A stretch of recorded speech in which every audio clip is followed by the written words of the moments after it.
Welcome back to the deep dive. Today we're doing a really critical regional analysis. We're looking at the Greater Sacramento single-family home market. Yep, that's right. Covering Sacramento, Placer, El Dorado, and Yolo counties. And our mission here is to move past just the raw figures and give you the real story of 2025. Exactly. It was a year defined by what we're calling a soft reset.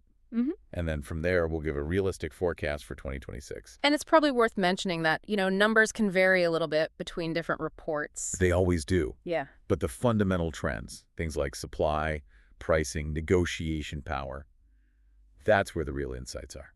Okay, so let's start with 2025.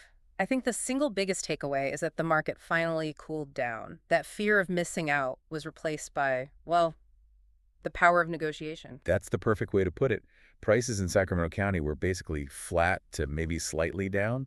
They held pretty steady around $550,000. And price per square foot. That actually depreciated. By November, it was down almost 2% across that whole four-county area. So what was keeping prices from, falling further with that kind of cooling? Well, the main driver there was really the interest rate environment.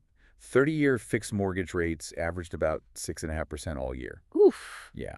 And that higher cost of borrowing, it just kept affordability really strained. It put a cap on what buyers were willing or even able to pay. And that squeeze on demand created this huge shift in supply. A massive shift. Active inventory jumped by 46% year over year in the spring. Plus, you had all that new construction. Over 12,500 new units came online from 2024's completions. So the market was just flooded with options. It was. And that combination, the higher rates and the higher inventory, it completely changed the rhythm of a sale. Competition just slowed down dramatically. So how slow are we talking? By November 2025, the average continuous days on market rose to 53 days. Whoa, hold on. 53 days. That's a 29% jump. I mean, for Sacramento, which has been so hot for years, is that a healthy number or is that a red flag? It sounds alarming, but it's really more a signal of return to normalcy.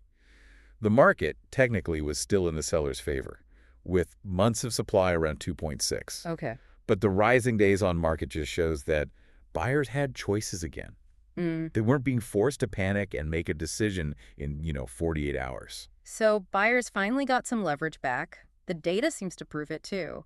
The sale to original list price ratio dropped to 96%. And by the end of 2025, nearly 46% of homes closed for less than the original asking price. So what does that mean for a buyer in 2026? What should they be doing? Okay, three things. Yeah. First, you should absolutely focus on newly reduced listings. Price cuts were a huge trend.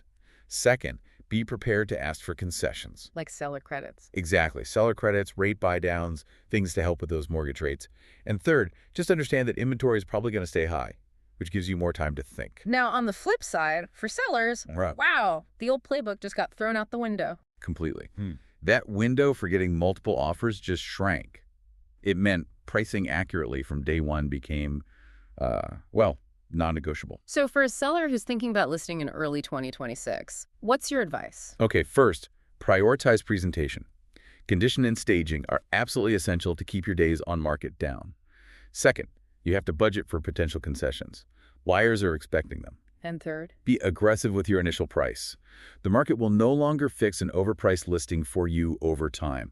It'll just sit. And if we look at what sat the longest, was it certain types of homes? It was. Generally, it was homes that needed work or those at the higher end of the market, which were averaging around $810,000 for active listings. And new construction really added to that inventory pile. It did. On the other hand, turnkey homes in good areas, or those priced really competitively, they still moved pretty quickly.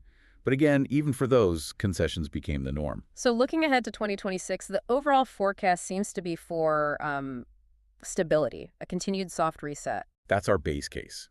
We see rates averaging somewhere in the low sixes, maybe 6.3%. That should lead to some gradual sales growth, but prices will likely stay flat, 0 to maybe plus 1% growth. And inventory stays high in that scenario. Right. What's the more cautious case? Well, if rates were to rise unexpectedly, demand would stall out. You'd almost certainly see a modest price dip across the whole region in that case. So to boil it all down for you, our listener, what's the key takeaway? For buyers, you have to watch mortgage rates like a hawk.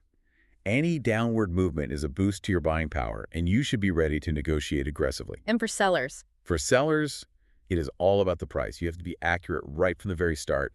The days of testing the market are over. Thanks for tuning in to Time to Buy or Sell. If you are thinking about buying or selling in Sacramento or just want help navigating today's market, we are here when you need us. Visit wrspg.com or call 916-619-1971 to connect with Weichert Realtors Sierra Pacific Group.